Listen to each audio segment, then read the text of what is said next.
Imagine you're holding this corporate invoice for a 15-second video ad, and the total at the bottom is $6,000. Oh, easily. Right. Right. And the delivery timeline is like 4 weeks out. Now, for a massive multinational brand, that's just a rounding error. They don't care. But for a local boutique or a mid-sized e-commerce seller, I mean, that invoice is a massive financial hurdle. It's that classic agency model. It's heavy, it's slow, and it's incredibly expensive. It's a huge bottleneck because there are literally millions of businesses out there that desperately need, high-end scroll-stopping visuals just to survive on social media, but they simply cannot afford that traditional agency overhead. Exactly. But the sources we're looking at for today's deep dive, they suggest that this entire economic model of creative work is just, well, it's fracturing. Totally fracturing. We're looking at a workflow where that exact same impact can now be delivered by someone sitting on their couch, right? Someone with absolutely zero formal design background. And they can do it for $300. And turn it around in a single afternoon, which is wild. It's insane. The client saves thousands, the creator keeps hundreds in pure profit, and the barrier to entry basically just vanishes. The leverage here is, it's unprecedented. So today's deep dive is entirely focused on a really practical end-to-end blueprint. We've pulled this from creators who are actively testing and breaking down Higgsfield AI's professional workflows. Right. We're basically looking at the reality of launching an AI creative side hustle from absolute scratch. Yeah, and our mission here is to cut through the tech hype, because there's a lot of it. We want to give you, the learner, a really realistic look at how to choose a budget-friendly subscription, how to build a professional-grade portfolio with no experience, and how to find and pitch clients automatically. And how to actually price your services so you can scale. Yes, the money part. And the place we have to start is actually the budget.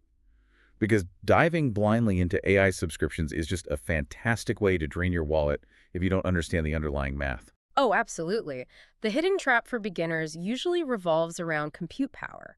Most people, they're used to generating text with ChatGPT or static images with Midjourney. And those cost like mere fractions of a penny in server costs. Right, it's practically free. Exactly. But video generation is a completely different beast. It eats up processing power at a massively accelerated rate, which means it burns through your subscription credits so much faster. Yeah. The transcripts break this down into a very specific professional workflow. Like if you want to make a high-quality video, you don't just type a prompt and hit generate. You start by generating a base frame. And if you use a model like GPT Image 2 to create that stunning starting picture, it costs you 7 credits. 7 credits, yep. But then you take that static image and you feed it into a high-end video model like Seedance 2.0 to actually animate it. Yeah. And that animation step, that costs 90 credits. Yeah, it's a big jump. So you're spending roughly 97 credits every single time you run a full workflow. And I get that video is harder to make, but a jump from 7 credits to 90 credits feels massive. What is the machine actually doing that costs so much? Well, think of generating a static image like drawing a single page in a flipbook, right? The AI has to figure out the lighting, the subject, and the style just one time. Okay. But when you ask it to animate that image, you're asking it to draw the next 60 pages of the flipbook. Oh, I see. And not only that, it has to perfectly predict the physics of how objects move, how shadows shift across a moving face, and how to maintain consistency so, the subject doesn't warp into some monster halfway through the clip. Which we've all seen those creepy AI videos where the hands melt or whatever. Exactly. Preventing that melting effect requires a process called frame interpolation, and it requires an enormous amount of GPU power. You are basically renting supercomputers by the second. Okay, so that 97 credit baseline, that becomes the ultimate measuring stick for every subscription plan. Because if we look at the Higgsfield starter plan, it's $15 a month, which sounds incredibly accessible. It does sound nice. But it only gives you 200 credits.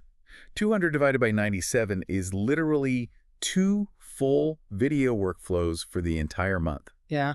That doesn't feel like a runway to start a business. To me, it feels like it's like buying a day pass at the gym just to look at the treadmills. That's a great way to put it. The starter plan is essentially a paid trial. It serves a purpose if your goal is purely to test the user interface or maybe generate like 28 static images. Right. But for video production, the limitation is just way too severe. To build a portfolio that will actually convince someone to pay you, you need room to experiment. You're going to write bad prompts. Oh, definitely. You're going to generate a video where the camera pans the wrong way, and you'll just have to scrap it and try again. Which means the starter plan is a huge bottleneck if you're actually trying to build a service. Yeah. So the source material points to the Plus plan as the practical starting line. Yes. That one is $49 a month, and it gives you 1,000 credits. Right. So now you have about 10 full image-to-video cycles. And that provides the padding necessary to really test your ideas, refine your visual style, and actually produce a handful of high-quality clips without, staring anxiously at a depleting credit counter. Right, sweating every time you hit render. Exactly. Yep. It's the sweet spot for a solo creator. And just for context, there are higher tiers. There's the Ultra plan at $129 a month, and the Business plan starts at $142. Mm-hmm. But those offer massive credit pools, like up to 9,000 credits, and features like parallel generation. Where you can render 16 videos at the same time. Right.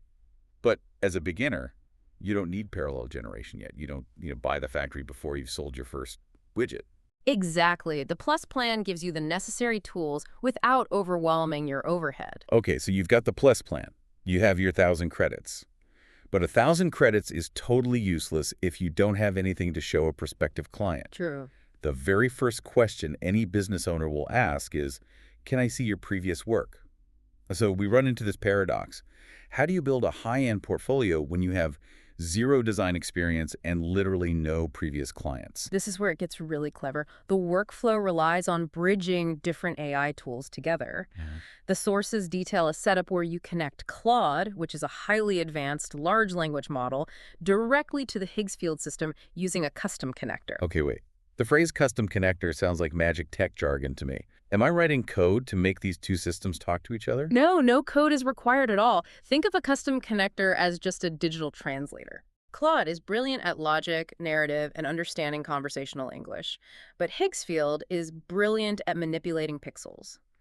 The catch is, Higgsfield requires very specific mathematical parameters, things like camera pan speed, lighting nodes, and motion values. Stuff a beginner wouldn't know how to set. Exactly. So the connector allows you to simply chat with Claude and say, I need a moody commercial for a coffee brand. And Claude automatically translates that intent into the precise technical dials that Higgsfield needs to render the video. Oh, wow. So Claude becomes the creative director, and Higgsfield is the production studio. You nailed it. And the sources suggest focusing your portfolio on 3 highly profitable, very common niches to start: tech, beverage, and education. Okay. You want to generate a polished 15-second horizontal video for each of these categories. But wait, if I'm just telling Claude to make a cool tech video and letting the AI do all the heavy lifting, my immediate worry is that my portfolio is going to look exactly like the thousands of other people using this tool. Mm-hmm. How do you avoid the AI cookie cutter trap? You avoid it by applying a structured methodology to the generation process. First off, the AI doesn't just spit out a finished video. It generates an 8-frame visual storyboard first. Why 8 frames? Because it forces a narrative anchor. A common mistake beginners make is asking for a 15-second video and getting this chaotic mess where, like, a car turns into a boat halfway through. Right, the melting hands again. Exactly. By generating 8 distinct keyframes first, you get to review the pacing. You ensure the product is introduced, the action actually happens, and the logo appears at the end. Once you approve that storyboard, then the AI stitches those specific frames together. That makes the process intentional rather than just random. It does, and furthermore, the real human edge here is strategy. As you are building these portfolio examples, there is a golden rule you need to memorize regarding how to treat different products. What's the rule? It goes like this. Motion is for digital products, hypermotion is for physical products. Okay, let's define those terms because it seems like they dictate the entire aesthetic. They do. So, motion is clean, dynamic graphic animation. Think of a sleek app interface sliding onto a phone screen or crisp text transitions for an online masterclass. It's fast, flat, and informative, perfect for software or digital services. Right, but hypermotion is entirely different. It's cinematic, it's 3D, and visceral. Imagine a glass bottle of boutique perfume. Okay. In a hypermotion video, that bottle is floating in ultra-slow motion while these silk panels cascade around it. Oh, nice. Right, with volumetric lighting highlighting the condensation on the glass. That technique is reserved for physical, tangible products where you really need to communicate luxury, texture, or taste.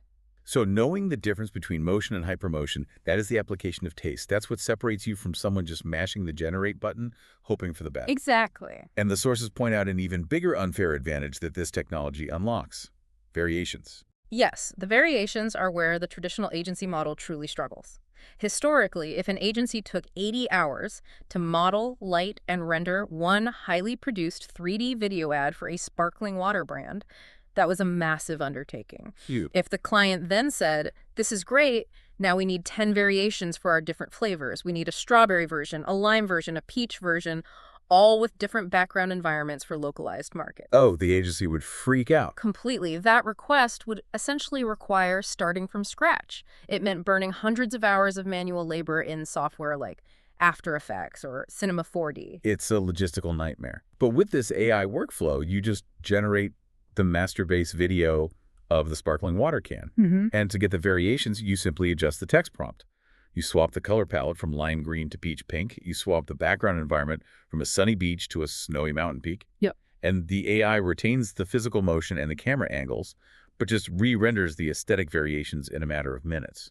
It's unbelievable. And look, the client does not care that an AI rendered the video. Right. They care that you just solved a massive operational headache for them instantly, delivering 10 hyper-customized variations of a commercial in 48 hours. That is a superpower in the marketing world. Okay, so you've got these high-end dynamic variations sitting on your hard drive. You have your tech example, your beverage example, and your education example. You're ready to go. But art without an audience doesn't pay the bills.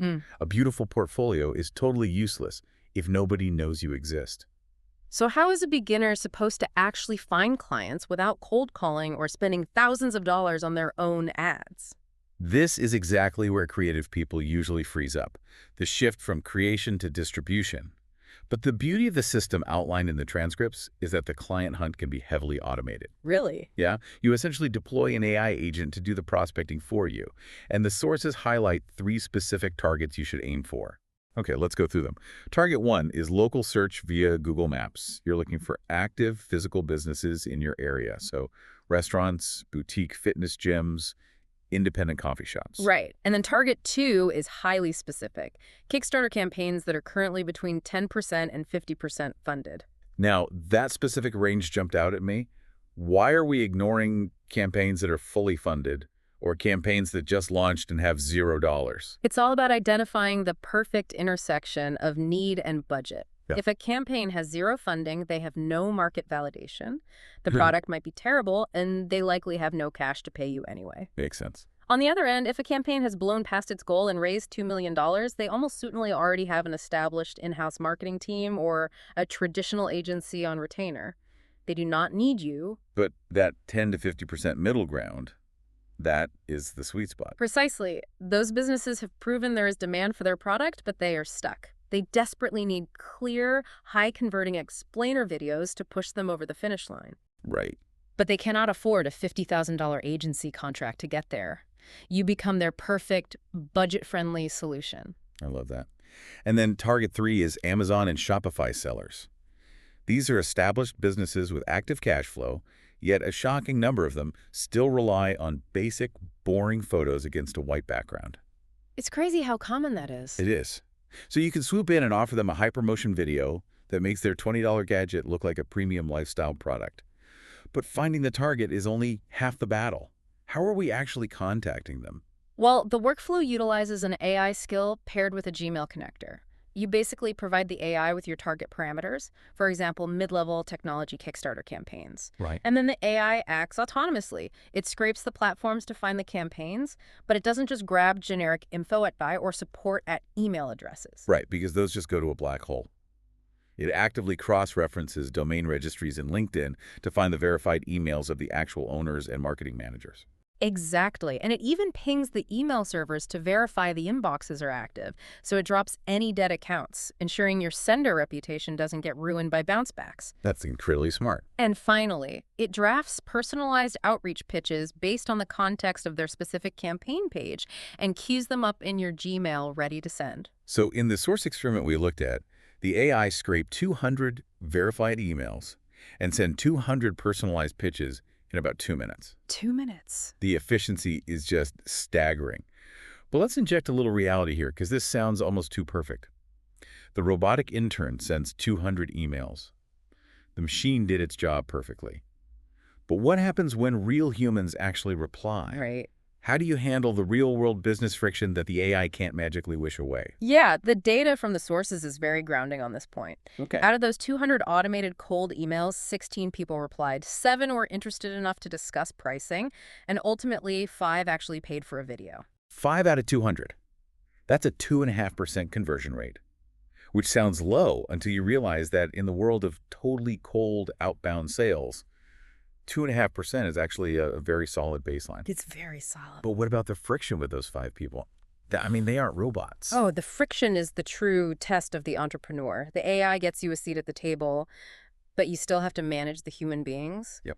In the experiment, one of the clients expected a completely different artistic result than what was agreed upon and flat out refused to pay. Ouch. Yeah. And another client demanded endless, nitpicky revisions that dragged the timeline out for days. That is the reality of client services, though. AI doesn't shield you from scope creep or difficult personalities. It just accelerates how quickly you encounter them. Perfectly said. You have to learn to set boundaries, draft clear contracts, and manage expectations. The tech is flawless, but the humans are messy. Which leads directly into the economics of all this. You've built the portfolio, you've unleashed the robotic intern, you've navigated the messy human replies, and you are finally ready to send an invoice. Yes. So what do you actually charge for this?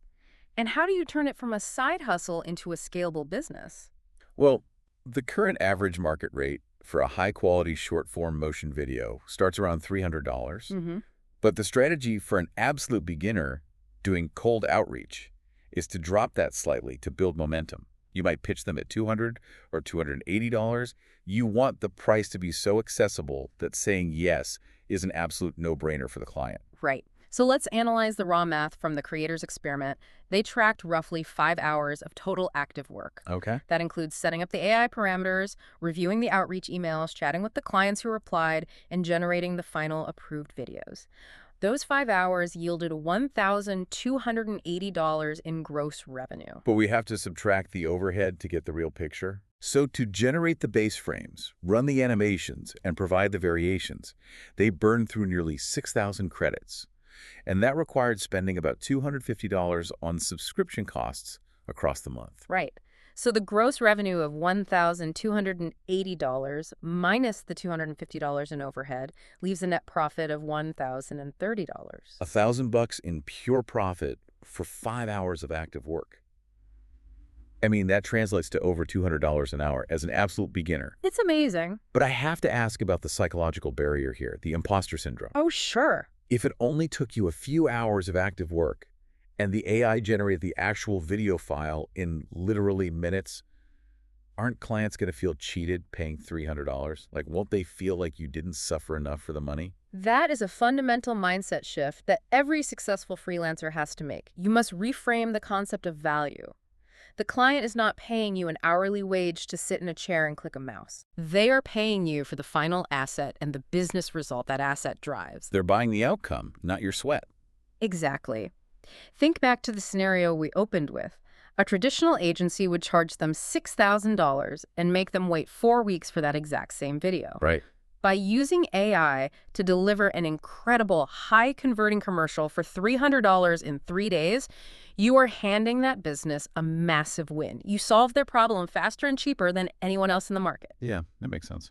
The tool you use to achieve that result, whether it's a sprawling team of animators in an office or an AI supercomputer access from your couch, is entirely irrelevant to the value they receive. And as you deliver that value, you scale. Right. And you don't scale by working 80 hours a week. You scale by raising your prices. As you continue to use these platforms, your eye for design fundamentally improves. You learn the nuanced difference between a prompt that looks cheap and a prompt that looks genuinely cinematic. Your taste level refines. And your portfolio transitions from AI mockups to real-world case studies of actual brands you have helped. As your results improve, your clients will start recommending you to other business owners organically. And once you have that organic demand, you don't need to charge $200 anymore. You can confidently raise your base rate to $500 or even $700 plus per project. You become an agency of one. The overarching narrative from these sources is just incredibly clear. The traditional barrier to entry in the creative commercial space has completely dissolved. Yeah, it's gone. You no longer need to spend 4 years learning complex 3D rendering software, and you no longer need to take out a loan to buy a massive server farm to render your files. The technology has been entirely democratized. You start with a $49 plus plan to ensure you have the compute power to experiment. You connect Claude to Higgsfield to translate your ideas into technical parameters. You focus on tech, beverage, and education to build your zero-experience portfolio. Then you deploy an AI agent to aggressively prospect mid-level Kickstarters and local businesses, and you start your pricing around $300, ready to scale as your taste improves. Exactly. It's no longer a question of whether you have the technical ability to do this. It is entirely a question of whether you have the initiative to sit down, set up the systems, and endure the friction of real-world clients. But this paradigm shift, it leaves us with a profound philosophical question about the future of work. Oh, for sure. We are rapidly entering an era where AI can effortlessly automate both the high-end creative execution and the outbound sales distribution. So if the machine is doing the heavy lifting of the art and the machine is doing the heavy lifting of finding the buyer, Right. what becomes the true core value of the human entrepreneur? That is the ultimate question for you to ponder.